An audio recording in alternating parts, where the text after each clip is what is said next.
தமிழகத்தில் சைபர் குற்றங்கள் மூலம் நடப்பாண்டின் 7 மாதங்களில் மட்டும் 1010 கோடி ரூபாய் பொதுமக்களிடமிருந்து அபகரிக்கப்பட்டுள்ளது. சைபர் குற்றங்கள் தொடர்பாக 88,479 புகார்கள் வந்திருப்பது தேசிய சைபர் கிரைம் போர்ட்டலில் பதிவாகியுள்ளது.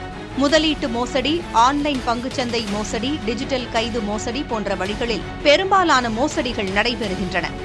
இதில் மட்டும் 589 கோடி ரூபாய்க்கு மேல் இழப்பு ஏற்பட்டுள்ளது.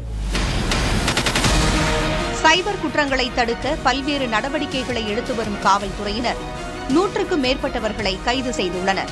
மேலும் பொதுமக்கள் இழந்த தொகையில் 314 கோடி ரூபாய் முடக்கப்பட்டு 62 கோடியே 40 லட்சம் ரூபாய் பாதிக்கப்பட்டவர்களிடம் ஒப்படைக்கப்பட்டுள்ளது.